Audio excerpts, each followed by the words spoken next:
So I think actually, Keith, that we will just take it. We'll just go along as every subject comes along. But I think probably the main focus will be on taking the indie scene with the perspective of AEW and the information. And then we'll just go so we can get some promotions for your two books. I'll add some links afterwards in the podcast. Sounds and great. so on. But and most of you, I would assume most of your listeners are English speakers, right? Or many they can speak English. Yeah, they understand. So you just go along and we'll take it from there. No, don't consider anything. But I think first, Keith, actually, why we're sitting here, because how did a Dane and an American wrestling reporter meet up? On the street? Yeah. We met randomly. We were on the street in Los Angeles, and now I'm trying to remember. I think I was coming out of Wrestlecon, correct? Yeah, actually, and we went over to Starbucks to get a cup of coffee. And right, it was yourself and your son. Yeah. And we randomly ran into each other on the street. And when I first saw you, I wasn't sure if you were a wrestling person. At first, I thought you were just, a tourist with your kid.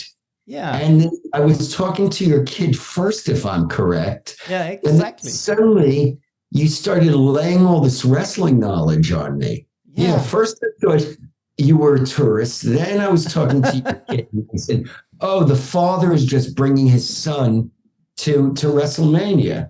And then you started talking about your wrestling knowledge. And then there was the connection. Exactly. But it's so great. That was actually why we went also, because I wanted to meet up with a lot of people and meeting everyone that's really have this passion for wrestling as I do myself. Right. And, it's a community. Yeah. And, it's a community that actually welcomes you in. I've been saying this a lot and noticing this a lot. Yeah. And as I get older, it becomes more apparent. Even if you're not athletic enough or charismatic enough to take bumps and cut promos, if you love this industry, the industry finds somewhere for you to go, particularly now.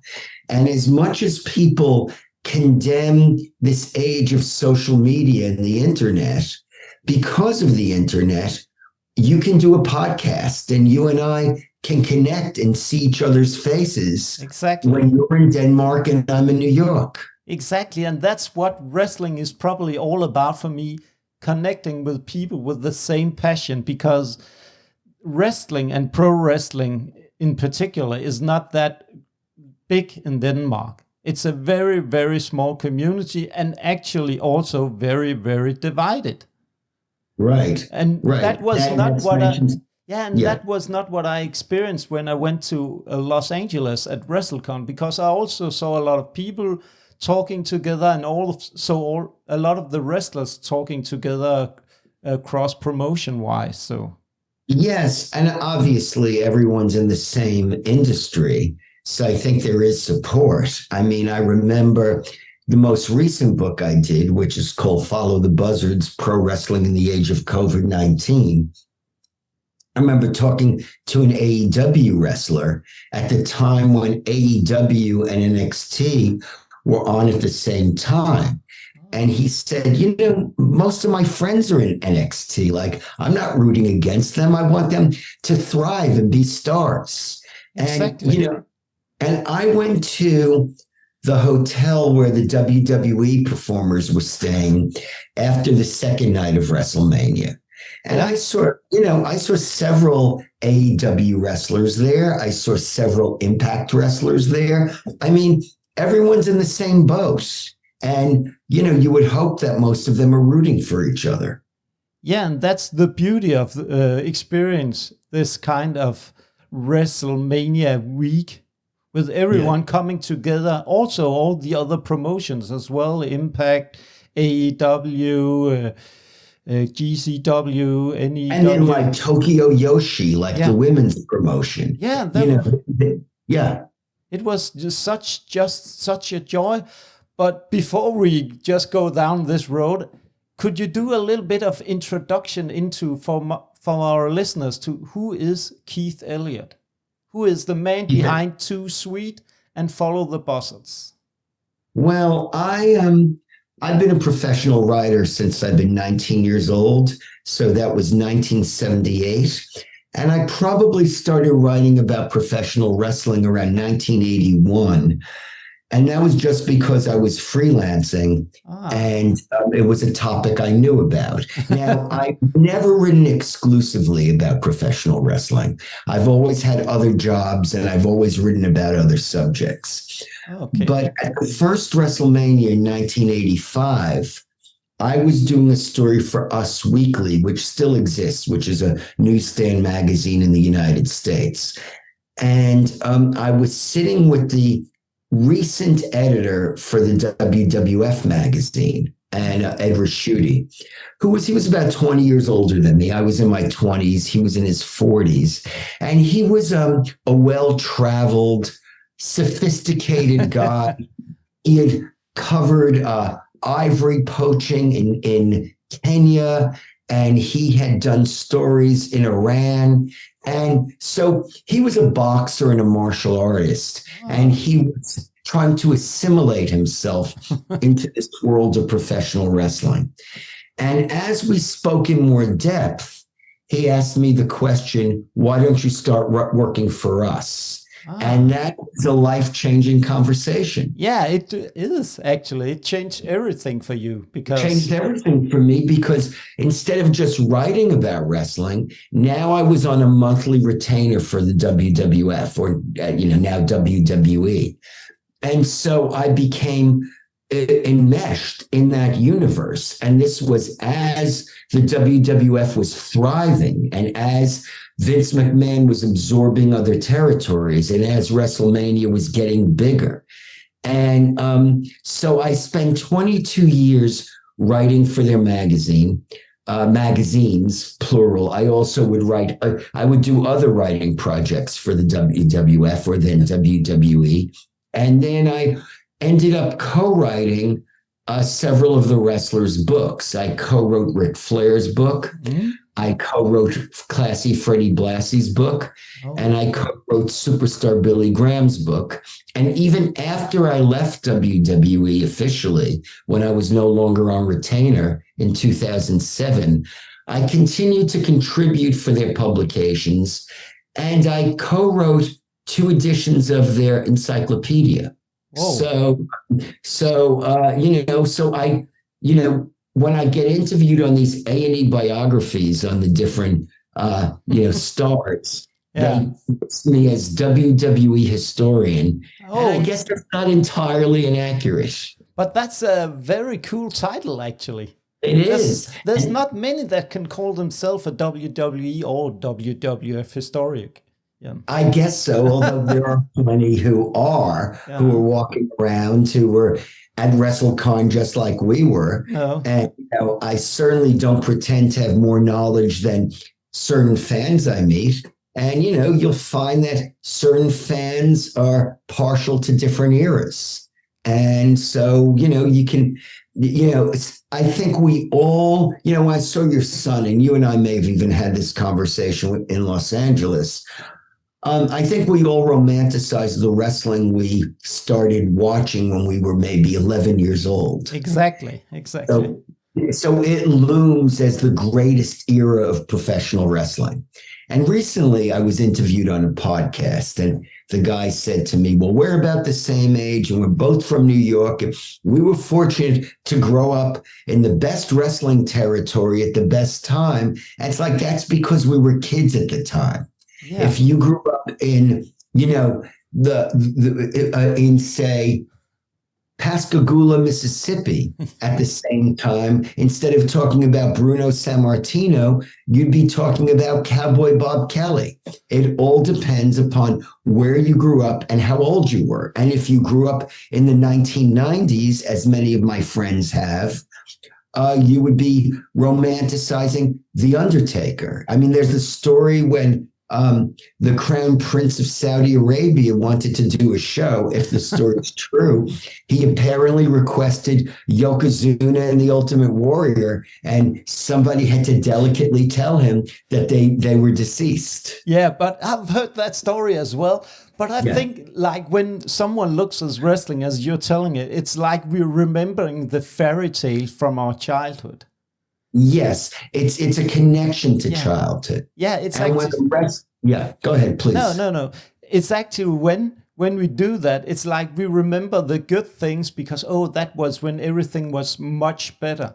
But I think we're forgetting. Maybe things were simpler. Yeah. Because we're not cynical. We weren't cynical yet. No. So, but I was talking for my last book, I was interviewing these younger wrestlers, and they spoke about growing up in the late 1990s and early 2000s and learning about wrestling spoilers online, because at the time, WWE would tape SmackDown, but it wasn't live. And so they would go to school and they would tell their friends, this is what's going to happen on SmackDown this week. And they seemed to, be clairvoyant. And to discover that and suddenly have this knowledge, that's a very romanticized moment in your life, because soon enough, everybody who's a fan learns about spoilers, and then you don't feel all that special. But I remember once talking to Arn Anderson, and he spoke about working in the Carolinas. And he said, even if the crowds were smaller, he goes, we were there wrestlers. We were there every week. And there was this deep connection. And, I guess for a period of time, for all of us, the wrestlers we see are our wrestlers. Yeah, exactly. But I think if I look back at the time when I really started looking upon wrestling, there's always one wrestler that comes so clear to my mind, Adam Bomb. The disaster from 3 Mile Island. I can't 3 Mile forget Island. That guy with the green goggles and so on. Yes, he had, and then he used to wear contact lenses. Yeah. So it looked like he was radioactive. Yeah, he was so fantastic because he was special for me. Of course, I remember Hulk Hogan and all the other stuff, Bob Backlund and all those guys, but Adam Bomb is that guy that stood out totally clear to me. Yeah. And that's funny because at the time I was writing for WWE and sure, we did some Adam Bomb stories, but I had seen so many gimmicks because I'd been writing for them since 1985 that he was one of just a succession of gimmicks. Like, if you recall Crush, who had been in Demolition, they gave him a gimmick where I think they had him in an auto body shop crushing a car. And I'm sure there's somebody somewhere that looks at that the way you're looking at Adam Bomb. And to me, it's like, okay, another gimmick, Adam Bomb, Crush. Yeah, but still, it's that funny because you take this small part of pro wrestling, because in Denmark, you only knew wrestling from magazines or pre-recorded shows that could probably be half a year old or something like that, because wrestling was still that small, but it's growing from that time and until now. But wrestling is so much more for me. When I tell people about why are you so into pro wrestling, because don't you think it's very, very unique and beautiful that you can tell a story just by using your body without saying anything sometimes? Yes. I mean, I was observing this on WrestleMania week because I write for Inside the Ropes magazine in the UK, which I say this all the time, and I say this in every interview. If all the archives from the WWF magazine disappeared, which would never happen, and all that was left was what I've been doing for Inside the Ropes magazine in the UK. That was all that was left of my wrestling writing. Yeah. I would still be satisfied that would be the legacy. I think I'm doing some of my best writing because they really let me write. So So you had So restraint actually when you wrote for well, there was some, but it's more like they'll say, and this is, I've never just been given this endorsement. They're like, go to WrestleMania, go to the peripheral shows, go to the WWE events, and do a travelogue. Do just a story about my wrestling week. And I can write it any way I want. So I can say there were multiple events going on simultaneously, and I couldn't get to all of them. There were just too many. Oh. So this is what I chose to see. And this is my story. And this was my experience. And I can remember being at a GCW show, and I described this, and seeing Kota Ibushi and Speedball Mike Bailey circle each other. It was actually blood sport. Circle each other and not touch each other. But one would throw a kick but wouldn't connect. And one would attempt to throw a blow and wouldn't connect. And before they even connected, I was feeling, goosebumps. Yeah. So I'm now suspending any disbelief, and I am completely immersed in the story. At 64 years old, I am still a fan. And I'm grateful for that. Yeah, wrestling has given us so many great moments, because I think wrestling is actually so unique if you understand what wrestling is all about. It's not about beating someone up or making it look like beating someone up. It's telling long-term stories from time to time, or just one great match can also be very unique. Right. But I mean, yes, certainly the stories now, like the story with the bloodline and Sami Zayn, that was one elaborate story. And maybe I'm not remembering other things, but to me, that is among the best long-term stories I've ever seen, because it went on for so long. And every week there was another dimension to it. And every one of those people involved, from Paul Heyman to Jey Uso, there was so much, and CeeLo Sikoa, there was just so much depth in the character development that each one of them was interesting. Nobody was just part of the entourage who you could take or leave. Yeah, actually, and that's what I think really warmed my heart wrestling-wise, because at last you saw some long-term storytelling, and still seeing that story develop, because I don't think it's nearly finished yet. No, it's not. It's not. And even, after the main event of WrestleMania, and a lot of people were disappointed because Cody didn't win the title. And, I was certain that Cody was going to win, because I've sat in a room and heard Vince McMahon talking about the importance of sending the fans home happy. Oh, but there was a swerve, and Cody didn't win. But at the press conference afterwards, both Roman Reigns and Triple H said, this is part of a long-term thing. And Roman Reigns said, this isn't fast food. Like, it's not something, it's over, and you have your gratification, and then you have indigestion afterwards. He didn't say that. This is something with depth. And I must say, I am curious to see how this plays out. Yeah, because it's like you're sitting, and I also was quite, to be honest, a little bit disappointed about Cody not winning, because everything was built towards that moment. Yes. But if they do it right, actually, I can see this being so much better.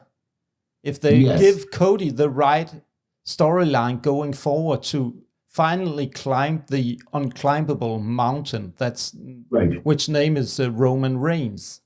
Right. And let's see where it all goes. Like, I don't think it's going to be like Lex Luger and Yokozuna. And I don't know if you remember that. Oh, they were building up. It was 1993. They were building up Lex Luger as this all-American hero. And he rode around the country in a tour bus with red, white, Exactly. and blue tour bus called the Lex Express. And Exactly. it was all building to SummerSlam, Yeah. where everyone was convinced that Yokozuna was going to lose the title and Lex would be anointed the new Hulk Hogan. And at SummerSlam, I think the story was that Lex Luger had some reinforced steel in his arm because of surgery and knocked Yokozuna out with the forearm and was disqualified. And that was it. That was as far as the fans were concerned, that was the end. He was no longer in pursuit of the gold. And I've never figured out precisely what went wrong, because it all seemed to be building for that. Yeah. But I remember going out afterwards, and we were in Michigan, right outside of Detroit, and Lex Luger walked into the restaurant and kind of looking at him like with curiosity, like, what happened? Yeah. But I didn't have the nerve to ask.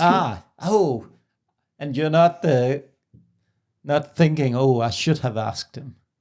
Well, to this day today. I think that's a conversation best had in private, not moments away when, every fan wants to ask the same thing. Exactly. And this was the pre-internet age. I've had plenty of confidential conversations with talent. Yeah.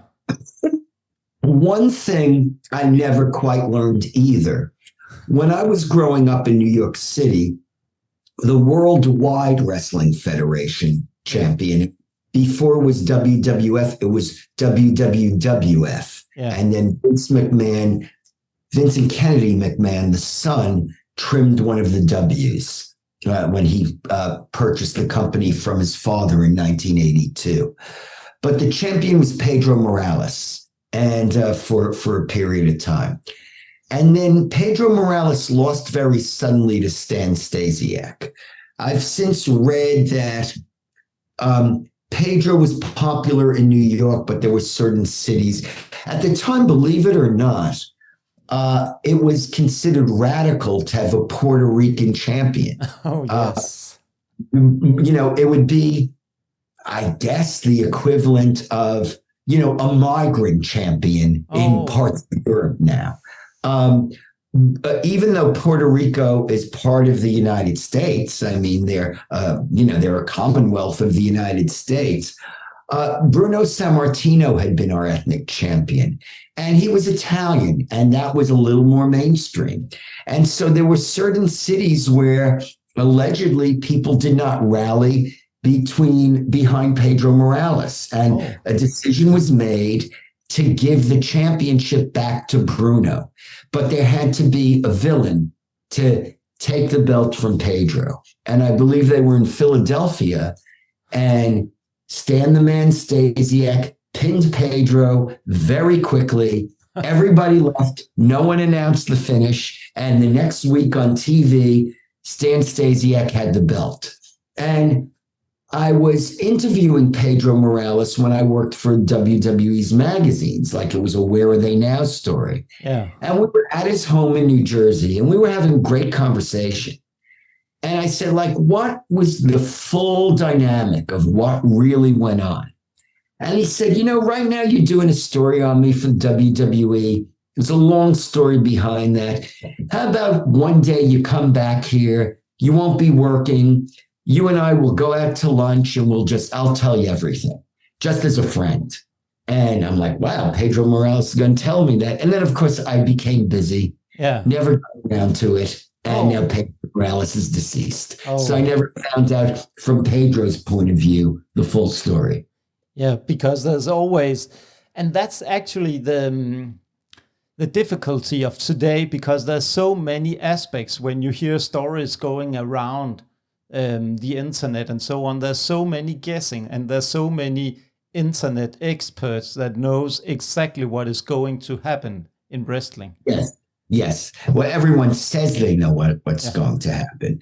But, I've been reading that now there's going to be legal betting on professional wrestling in the United States. Now, I believe the bookmakers in the UK already take action on wrestling. But I guess, if the wrestlers themselves are not always sure what's going to happen, it's like betting on a conclusion of a television series. Yeah, exactly. And of course, it's like, well, people go, it's not a sport, but it is a very compelling entertainment form that's story-based, and everyone likes to speculate about how those stories will play themselves out. Exactly. And it sometimes, and I think actually the last year or so has shown that it's much more harder to predict what is going to happen in wrestling, because they have put so many extra layers in the storylines, as exactly as you were telling about and not the just in bloodline. WWE, No. in AEW as well. And it's like reality and fiction blur together. So, you had FTR, and FTR, could arguably be the best tag team of our era. And, they had been in WWE as the Revival. They were not very happy in WWE. They felt creatively stunted. And they went to AEW, where they seemed to have far more creative freedom. And then Triple H came back to WWE as the head of creative. And suddenly there was this revival of creativity in WWE. And everyone knew that FTR's contract was expiring. And so, they wrestled in a match at the last pay-per-view. And it's like, are they going to lose? Because they said, if we lose, we leave AEW. Yeah. And so I really wasn't sure. Are they going back to WWE? And then they won the titles at the end. Yeah, but actually, that angle on FTR is so interesting, because I've followed FTR a lot, and I was quite sure that they wouldn't go anywhere because of Dax telling how much he cherishes his time with his children. Right. So, very interesting. Yeah. Yeah, because he's such a family man, and you could really feel that meant so much more to him to have more time with his daughter than earning that much more money that he will get with Vince's company. And so on. Yeah, I mean, and look, I'm sure Tony Khan is sensitive to that. And right now, they are not working a very intense schedule. And, a guy like Moxley, he's working indies almost every weekend. Yeah. WrestleMania week, I saw him, he was at Bloodsport, and it was in the Ukrainian Cultural Center in Los Angeles. Oh. And I wrote this in my story. The building was so crowded and relatively small that the best way for the wrestlers to get from the dressing room to the entrance ramp was they would go out the front door, they'd go around the corner, and they'd go into another door. And so at one point, it's 5:30 in the afternoon, 8:30 at night on the East Coast in the United States. So people are watching this on whatever streaming service they're using. And there goes Jon Moxley walking out the front door down Melrose Avenue in Los Angeles with the sun beating down on him, and goes around the corner. And just like any indie guy, and this guy's a superstar. Yeah, he is. And that's so refreshing, actually. But I think now we have talked a lot about everything, and we could go on storytelling about wrestling. But this here, I would like to take a deep dive into the indie wrestling revolution that you have read in your book, Too Sweet, because with focus on AEW. So for me, the first question is actually, when did you think the seeds for the indie wrestling revolution were planted? Because there's so many indie wrestling promotions like NWA, Ring of Honor, New Japan Pro Wrestling, and so GCW, on. Yeah, GC, and MLW. Pro Wrestling Guerrilla. Yeah. Not to mention, in the UK, Rev Pro and Progress, and then of course the promotions in Body Slam in Denmark and others. Yeah, exactly. I would say from my research, a pivotal moment was when WWE purchased WCW's assets, and that would be 2001.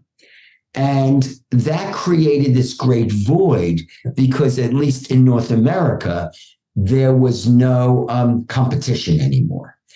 And there were people who were angling to fill that void. So 2002, you have Ring of Honor begins, and TNA, later Impact, begins as well.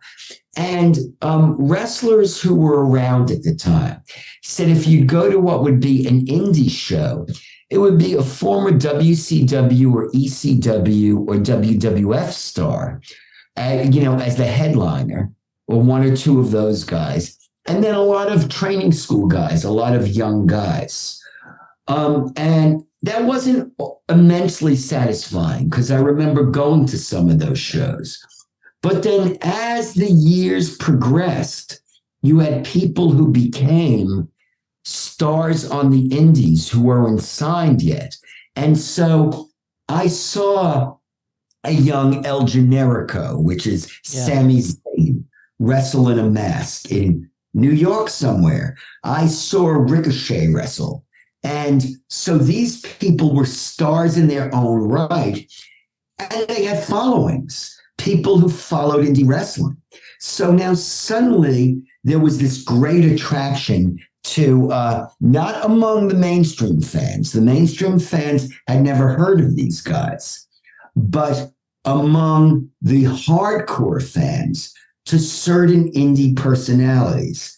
Now, meanwhile, on the West Coast, and this is something I've learned recently, even though the territory system died, different regions still have distinct styles on the indies. Like Thunder Rosa told me, in the San Antonio area in Texas, there's a very, unique Texas style, which has a lot of lucha influence, given the proximity to Mexico and the number of Latino and Latina competitors. And you have in Los Angeles, the Santino Brothers Wrestling Academy.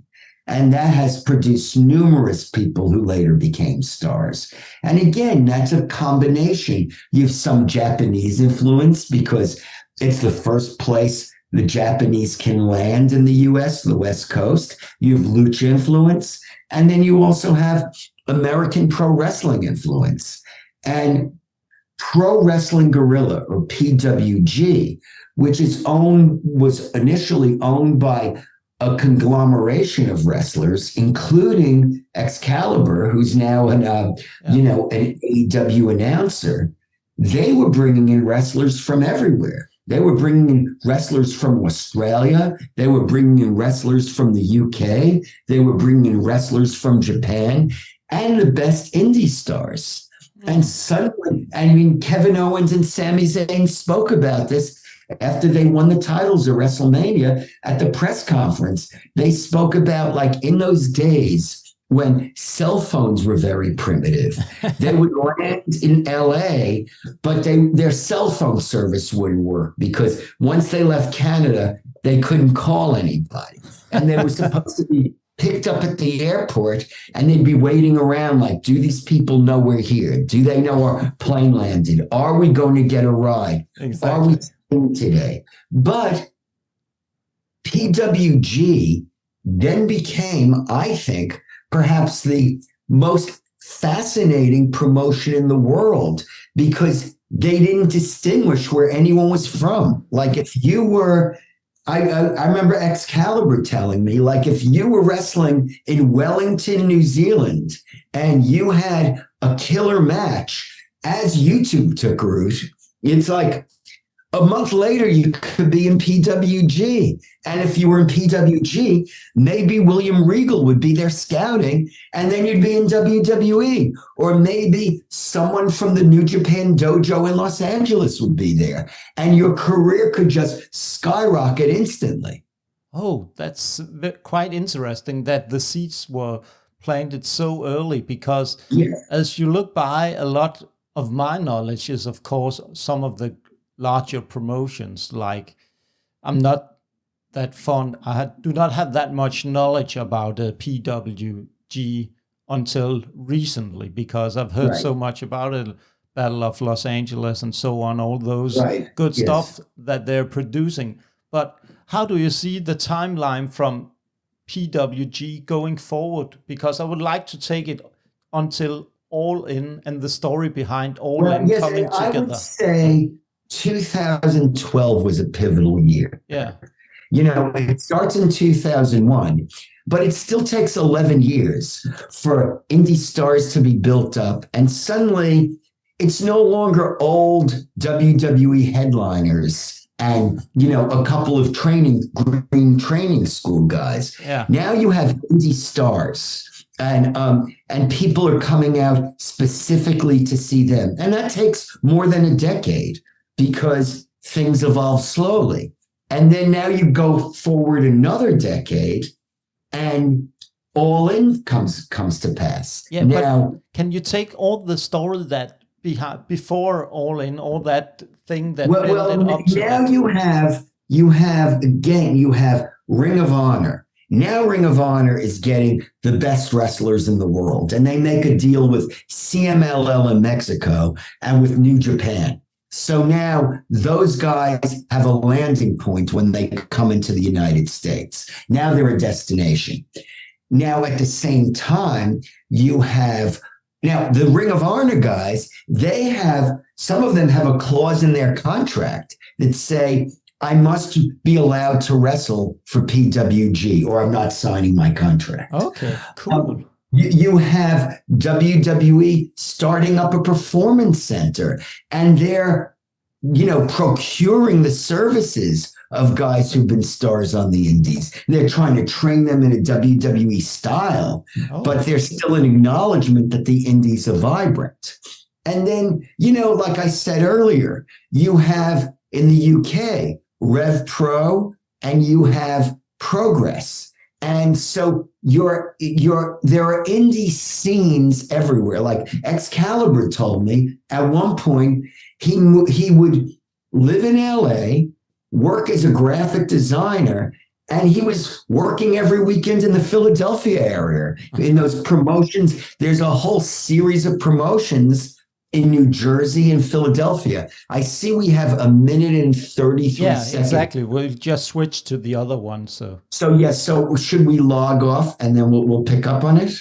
Yeah, I think so. That'll be, let's do that. Okay, so we'll log back in like a minute. Yes. Immediately. Yes. Good. Okay, thanks. Okay, good. I think we're connected again. Yes, exactly. Yes, just move on. We were talking a little bit about Rev Pro, Progress Wrestling. Right. So everything is happening internationally at the same time. And in the age of YouTube, that takes on a life of its own because, in pro wrestling, you had the advent of television, which led to the popularity of pro wrestling in North America and in the UK, because UK, the World of Sport television show starting in 1955. And then you have cable television, which allows Vince McMahon to practice his manifest destiny in taking over all the regional territories around the U.S. and eventually expand into Europe because he's using cable television in Europe too. Canal Plus in France, and he's using Sky TV in the UK. And, as a European, that stuff is not just confined to one country. No. So, I'm sure you could see those TV shows in Denmark to a degree. Yeah. And so, this is going on and he's using cable television. And when there's a wrestling war, the NWA to a degree and then WCW, they're also utilizing cable television to popularize their product. Now the YouTube era takes place. And as the indie wrestling revolution is coalescing, Suddenly, all of this stuff is available on YouTube. And sometimes a company like WWE is responsible for that because you're watching, let's say, Kevin Owens in NXT. And you know that Kevin Owens came from somewhere else. So you look him up on Wikipedia and you realize, well, he was Kevin Steen in Ring of Honor and in other places and on the Montreal Indies. And now you're looking up these other promotions that he worked for. And it's like, wow, this stuff is pretty cool. What are they doing these days? And, you know, Tony Khan, in the meantime, has been a fan since childhood. Yeah. Tony Khan is and I say this with admiration, not with scorn, he's a fanatical wrestling fan. I believe he used to call in match results to Dave Meltzer in his newsletter. Oh. So I believe since he's been a little boy, he has been booking wrestling programs in his brain. And cool. He comes from a well-to-do family and a prominent sports family, and they have deep connections in the world of cable television, and they have international connections because they own both the Jacksonville Jaguars in the NFL and they own the Fulham FC in the UK.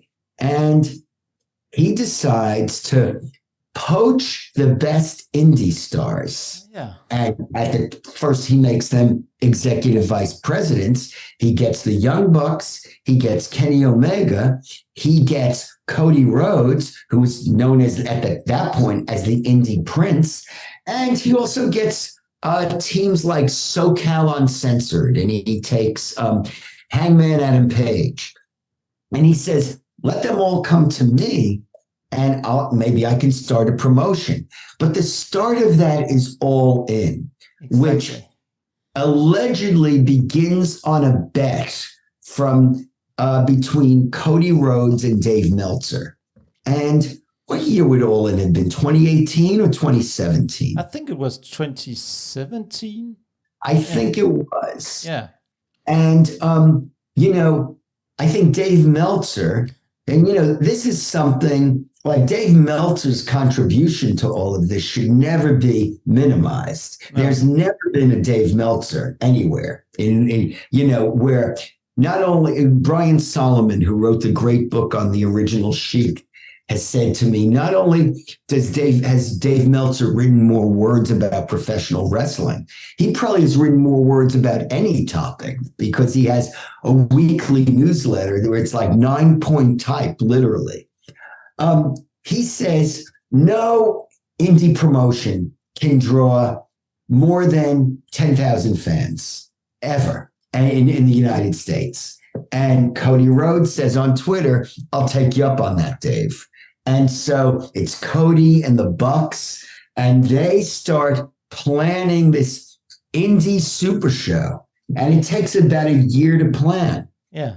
And then they draw over 11,000 fans. And I think Dave Meltzer is happy to be proven wrong. And exactly. Tony Khan observes this. Yes. He's like, you know, all that money that's like waiting for me in my inheritance, maybe I need to spend that now. And from that, AEW comes. Yeah. And, you know, and we're still experiencing that. And the beauty of AEW, you know, I was praising WWE, let's praise AEW, is as of now, the majority of the AEW stars are allowed to still take indie bookings. So the fear that AEW and WWE would just monopolize everything and kill the indies never came to fruition. Exactly. But how did it go from All In, you were telling a little bit about it, to AEW, and why was it not Ring of Honor that he put his money into? Well, I think Ring of Honor got screwed. I mean, Ring of Honor, because it was basically a Ring of Honor show, they used Ring of Honor's production facilities. They used Ring of Honor's television crew. But Tony Khan, his goal was not to work with Ring of Honor. His goal was to create his own thing. And That's what he did. And ultimately, he put Ring of Honor out of business and then purchased them. Yeah. I don't think he had ill intentions. I don't think he wanted to destroy Ring of Honor. But I think for a fan like Tony Khan, to own Ring of Honor must be exhilarating. Yeah, exactly. But one thing is that you have all these indie stars and you're thinking about creating AEW and have this kind of unique product at that exact point. But building a roster like Tony Khan did with picking all of these indie stars, because not many knew about MJF, Darby Allin, Jungle Boy, Jack Perry, Sammy Guevara, and so on. Maybe on the specific indie scene, people did, but not out in the world as they do now. No, not in the world, no. But, no one knew about these guys. But how did he do that picking, and how did he choose all these stars? I mean, I think initially, and I'm not Tony Khan, and he's never disclosed this to me, he was an indie fan. So I think he picked the people who were stars at different indies. And, one person who he picked was Joey Janela. Now, Joey Janela did not do well in AEW. Joey Janela, if you go to a show in New Jersey, he's a superstar on the indies in New Jersey. But I don't think that translated to a national audience or an international audience. So some were hits and some were misses. And for that matter, you look at WWE signees, like you look at a guy like Karrion Kross. Yeah. He was very exciting in Impact, and he was very exciting in NXT. But I haven't seen him ignite yet on the WWE main roster. Will he? It's possible, but not everything works in certain forums. And who could predict? It's exactly the same thing with the Bloodline storyline. Who could predict that Sammy grew organically into that huge superstar in 8 months' time? It's so unique that these things happen. Yes, it's what happens. And, I remember at the we used to get the Los Angeles wrestling promotion on television in New York in Spanish. Oh. And that was one of the ways I learned how to speak, not fluent Spanish, but functional Spanish. Yeah. And at the tail end, when their business was dying, because they folded, I think, at the end of 82, and Vince just took them over in 83. That was like part of his expansion. Now he had New York and he had Los Angeles, and now you go in from there. Roddy Piper was one of their stars. Oh. And Roddy Piper was skinny compared to other wrestlers. Yeah. But he would do crazed manic promos. And, I thought, okay, their promotion's dying. They have this pale, skinny guy who cuts nutty promos and has violent matches with Chavo Guerrero Sr. But I never thought he was become an international icon. No. And did. Yeah, exactly, because that's so unique with those who have really busted out of this indie role and into the, the national scene. But if one could be a little bit cocky or a little bit, Tony Khan probably did a little bit of the same thing that Vince did when he, collected territories around the USA. So he just copied Vince, one could say. If Sure, he did. I mean, look, Vince has done a lot of things worthy of being copied. Success gets copied. Of course. And Vince copied things. The Von Erichs were using entrance music. They were doing entrance music in New Japan. Vince copied that. It's wrestling. You copy things. You copy gimmicks. You copy with pride. That's right. Exactly. But the first years of AEW was just a honeymoon journey, one could say. So the honeymoon journey is over now for AEW. It's definitely over. And you could argue that perhaps that notorious press conference may have signaled the official end of that honeymoon. Exactly. But that's the thing that's so interesting for AEW, because I think actually the charm with AEW for me is seeing some very new and very different characters like MJF, Jungle Boy, who is unique. You wouldn't see someone like that. The Acclaimed. Yeah, the Acclaimed. I love those guys. Yeah. And also, actually, one tag team I think is very underrated. The Guns. I've not seen that. And they become better each week. They are fantastic. I like the cockiness. And when was it? It may have been SummerSlam in Nashville, where I was talking to Billy Gunn. And he said, I'm here. I'm helping these guys in the Acclaim. I'm trying to get, guide my boys. And when I saw him at Wrestlecon the day I met you, I was like, man, you don't have to guide them anymore. They've clicked. Yeah. They've come into their own now. And that was quick. Yeah. And I think that's the thing that you can do something like that with AEW. Take someone who is unique like the Guns, the Acclaimed, like a lot of others that they have on the roster, because they actually, in my opinion, have a very strong tag team division. Yes, they do. Yes, they do. And then there's what's the name of that group? Like Stokely Hathaway's group. Oh, there's a very good The Firm. The Firm. Yeah, exactly. Yeah, there are some really good, solid teams there. And because it's not as rigid as WWE, where you sign a contract and you're not wrestling anywhere else, with some exceptions, you can have groups like Aussie Open come in. You can have a guy like Jeff Cobb come in, and then they depart. They go to New Japan or they go wherever they go. But they can come in, they can galvanize people, and then go wherever. Like, they're doing that show at Wimbledon. Oh, yeah. I'm very excited. I imagine they'll get Will Ospreay. No one's told me that. Hopefully he'll be over his injury by then. But think about all the possibilities. There are stars in the UK who we haven't seen in North America yet, like Michael Oku. Yeah. Maybe he'll be on that show and blow the roof off the place. Exactly. But are you going to the AEW show? In the UK, I'm not sure yet. Oh, okay. Look, are you? Yeah, I am for sure. I have to. I think it's my duty to go. Look, I love going to the UK. I have, when my last book came out, I did a book tour in the UK. Inside the Ropes magazine, the magazine I write for, it's based in the UK. Those guys have become very dear personal friends. When I go there, I always have a place to stay.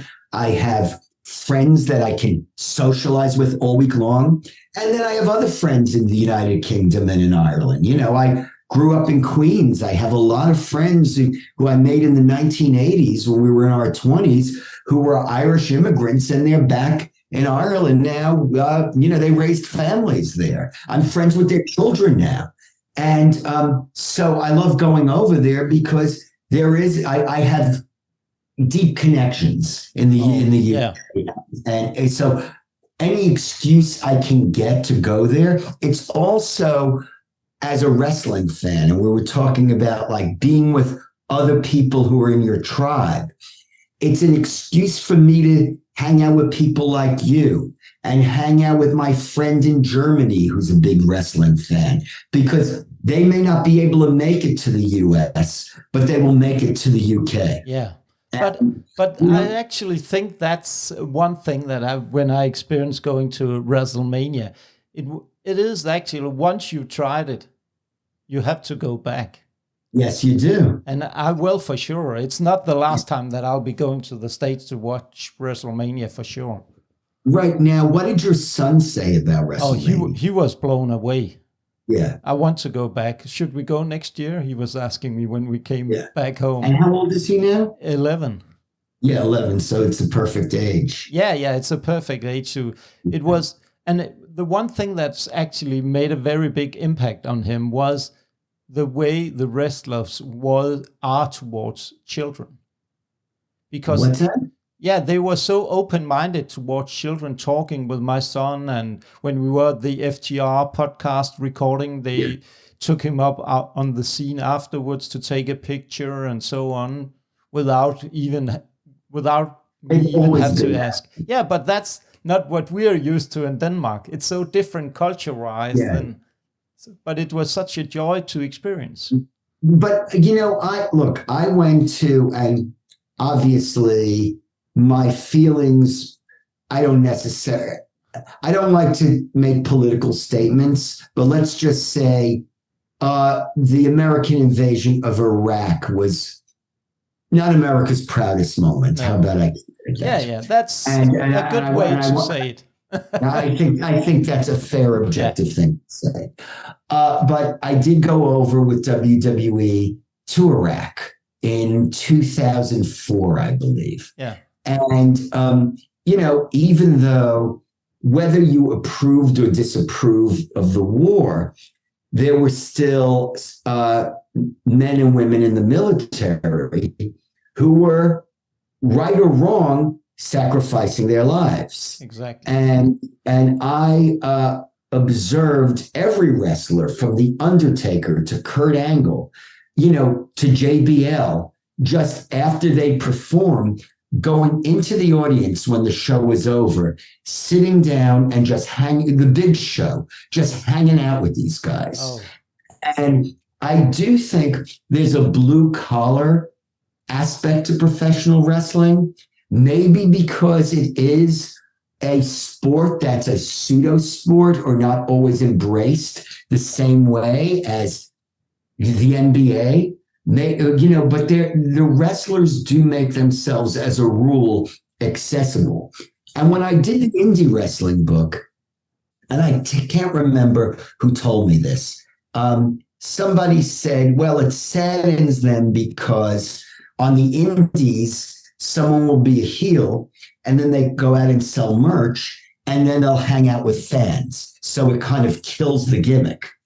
At the same time, the same person said, but then you'll see a heel have a conversation with a fan. Then it's time to wrestle. They come back towards the end of the show, see the fan, and continue where they left off. Yeah. And that's beautiful. Exactly, because you go in and out of character. Right. And that's the beauty, actually. But Keith, if we go a little bit back to AEW and the turning point of the honeymoon is over, like with CM Punk, what is your opinion of what happened there? I mean, I don't know what happened, but I will say this. I had this conversation the other day with a retired police officer who lives around the corner from me.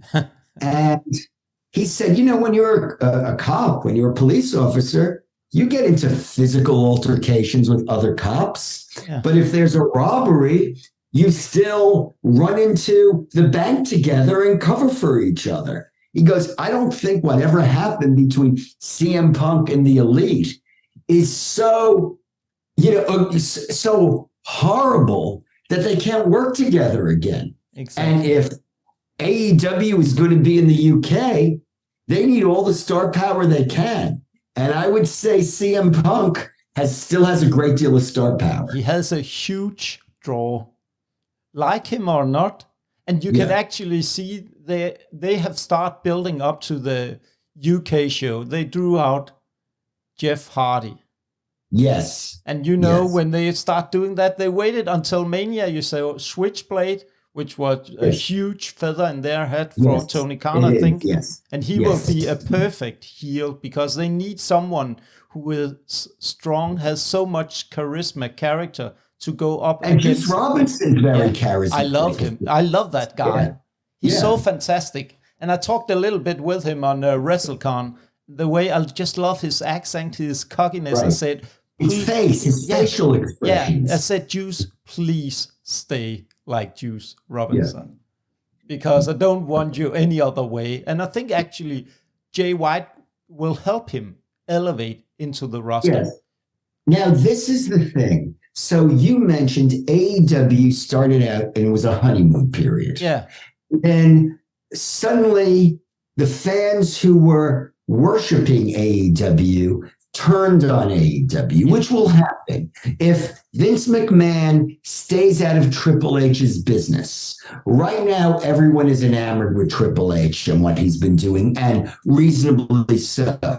But at some point, certain storylines won't work, and then there'll be criticism of him too. It comes with the territory. Exactly. So AEW was struggling. And now with FTR re-signing with them, and Jay White coming in, and with the show in England, and the speculation about CM Punk coming back, I'm wondering if we are on the verge of seeing a turnaround. It won't be the same idealistic feelings and romantic feelings for AEW when they were untested, but will this be somewhat of a revival for AEW? In my humble opinion, I think yes, because I think they're on the right path now. They're finding their ground. And the one thing that I'm really fond of AEW doing that WWE is not doing, they're creating their own talents or their own stars. Right. And I think like that's mentioned Darby Allin. Yeah. Jungle. Exactly. And that's their really cornerstone of what they should be doing. Creating their own stars. You can see the Guns, the Acclaimed. You can go on and on and on with those who are stars now. They weren't when they started out, but now Dr. Britt Baker. Yeah. And then you have people who did come from WWE. We were talking about Juice Robinson. Yeah. What about his girlfriend? What's her name? Tony Storm. Yeah, exactly. And, she was in NXT, but you see her now and she's tanned and she's toned and she has presence. And then you have, Ruby Soho was Ruby Riott. Now she's speaking for her faction. Exactly. A side of her that's brand new, the heel Ruby Riott or Ruby Soho. And it's very exciting. And I think actually I was talking with some of my friends about this, and I was saying to them, look at what AEW are doing now. They are on the right path. And you could really see that they were on a very good path when you saw Revolution, because they started some steps in the right direction back to what should be AEW and what should be right for them. Because you could also look at Wardlow. He's a very good example also that if they book him right, they have a superstar in the making. Right. But it's always a big if. Yeah. It's always a big if with wrestling. You don't know who will go out to be that star. And you don't know who will get injured. It's a dangerous profession. Like Dante Martin is now injured. Yeah. Dante Martin is in the same category as all those other guys were mentioned. Exactly. Top Flight was actually a tag team that I was voting for, could get a belt in 2023 actually, because of their development, because of their victory over the Young Bucks. But I think actually what we will see, everyone is talking about the competition with WWE and AEW. And I'm always looking at it in a totally different way, because I don't see them as competitors.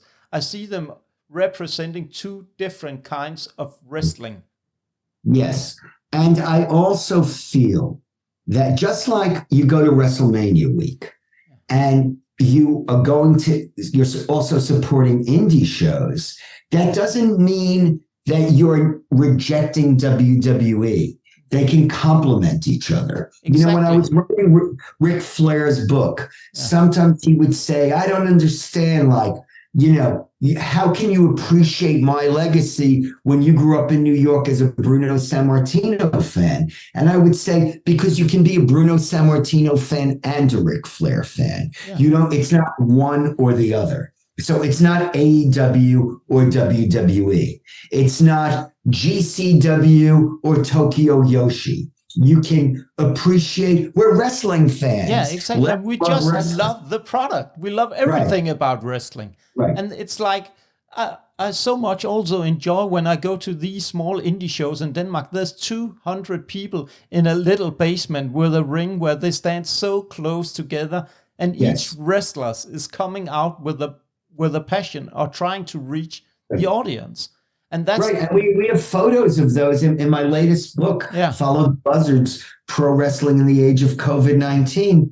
There are photos of wrestling in Denmark. Yeah. And there are photos of, camera people with masks on, and the wrestlers playing to the camera in an empty building. Exactly. But now we have talked a little bit about Too Sweet, Keith. Can't you dig just a little bit into Follow the Buzzards? Just tell our listeners a little bit about the story behind that book. Yeah, well, what happened was, it's interesting that you chose to interview me about the indie wrestling revolution and how that led to the formation of AEW. So, Too Sweet Inside the Indie Wrestling Revolution ends with it ends with the first AEW Dynamite taping or broadcast. And I said, well, the story's not over yet. And because what's going to happen now? What's going to happen in the year 2020? Yeah. Will AEW stay in business? Will they flame out? Will they hurt WWE? Will the indies go under?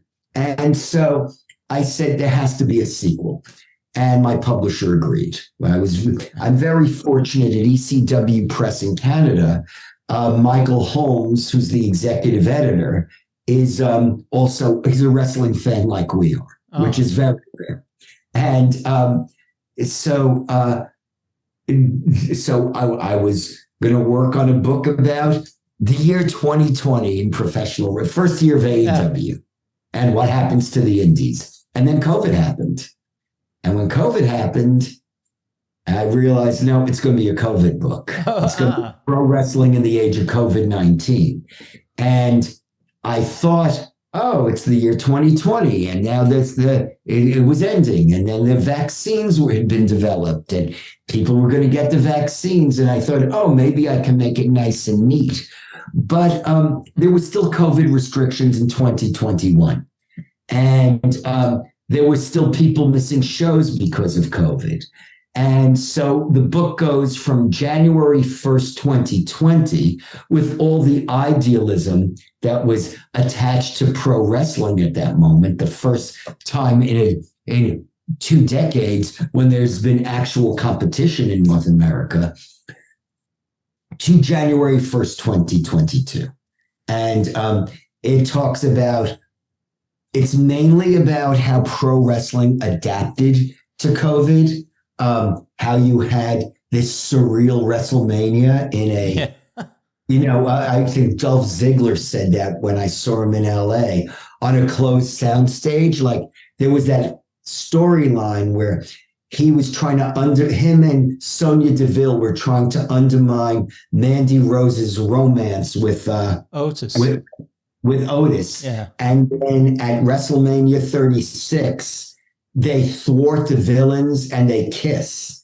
And Dolph Ziggler said, just imagine if that were in front of a live crowd, how they would have reacted. Yeah. And he said, but instead we were on a closed soundstage. And then a day later, I ran into Otis and I quoted that back to Otis. And Otis said, yes, but on the other hand, I did get paid to kiss Mandy Rose. Yes. Exactly.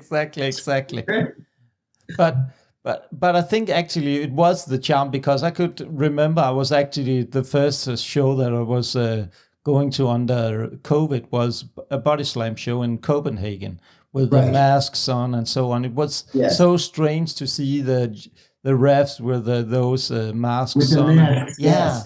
And I speak to Nielsen, Christian from Body Slam. Christian Nielsen, yes. Yeah. And, he talks about, well, they have to do another show, but there are restrictions. Like there are, they can sell out the place and they don't sell that many tickets to begin with. So they're not making a profit. And he says, and they have to follow health protocols and they have to have lawyers. He goes, actual lawyers getting involved in the process.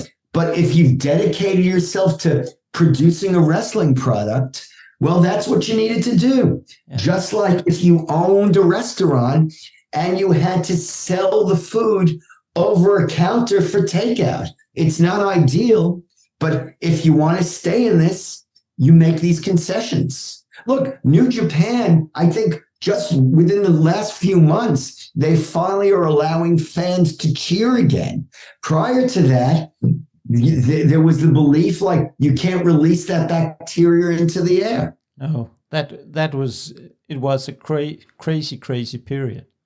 Yes. But I also think it was a good ground for indie wrestling to grow even further, because everyone was placed behind a computer watching old stuff, going into going down memory lane, thinking about all the great things about wrestling and so on. So I think actually it has been good for everything. In retrospect, look, I spoke to numerous wrestlers who said that they spend time at home watching the wrestling they loved and thinking, how do I make my style compatible with this? They were watching their own matches and thinking about, what can I do better? Trey Miguel said in Impact, instead of playing to the crowd, he learned to play to the camera. But it was still weird. Like, you're expecting to go through the crowd and there's no crowd there. Like I went to that, I write about it in the book. I went to that WrestleMania 37 where it was in a football stadium, but there were wooden cutouts of fans. So it was maybe a third filled. And if you look at it, it looks like a full building. But when you get up close, they're wooden cutouts. And those were the concessions that had to be made. Oh, that's crazy, actually. It was. I do see that we're winding down, and I should get back to my other work. Yeah, of course. But I think, Keith, for me, this was also a good way to see if we could actually function together and have a great chat, because it's so hard that when you just meet up with people occasionally, like we did on a corner in New York, to see if there's a good connection and we have the same point of view of wrestling. And I think we do. Yeah, actually, we have that passion, that spark that will never burn out. No, it never burned out. And this is, again, one of the universal things about wrestling. Exactly. It doesn't matter if I was raised in New York City and you were in Copenhagen. No. It doesn't matter that I became a fan in the 1960s and you became a fan in what was it, the 1990s? Actually, I became a fan in 85. In 85. Yeah. So it doesn't matter. You became a fan in 85. I was writing for WWE Magazine in 85. Actually, my first book was a book about WWE with The Undertaker, Adam Bomb. So maybe you have wrote that biography. I didn't write that. Okay. But when you love wrestling a certain way, you connect with people. Exactly. Unless you are very stubborn and saying, it was great when I used to watch it and it's not good anymore. I still think you need to keep an open mind to the present. Yeah. So you don't become a nostalgia act living in the past. Yeah, you need to accept, just like the world, just like the internet. Yeah. The internet is bad and the internet is good. You have to evolve. I explain, you have to evolve and understand what is going to happen, what will happen, and what could happen. Yes. With wrestling. And I think actually we should keep in contact. And if you're going to the UK, we should hook up and have a good chat. And I'd like to introduce you to my friends over there. Yeah, no problem. And if you ever come to Denmark, I will take you to I think an indie show. I will send you some YouTube clips, because I think you have to actually watch a promotion I help occasionally called Nordic Elite Wrestling. They are actually on a very good path of doing something good with storylines in Denmark. Wow. Are they mainly Danish wrestlers, or are they Danes, Swedes, Finns? Yeah, but they are also mainly Danish wrestlers, but also like the territory, mainly wrestlers from Copenhagen and around the surroundings. Yes, so, I would enjoy that very much. Yes, if you send those to me, I'm really looking forward to that. Yeah, because I think actually it will give you an insight on what's new on the Danish scene, because I don't think it has developed that much. No, I mean, it's a small scene. Yeah, very small, but there's still 4 promotions. Yeah. Good. But okay. let's thank you so much, Keith. It's a pleasure, and it's a pleasure for me. It's always a pleasure. We could talk actually 5 more hours. Yes, I think we could. But let's keep in touch and have a fantastic day. And thank you so much for your time. Thank you. Okay, talk soon. Yeah, bye, Keith. Bye.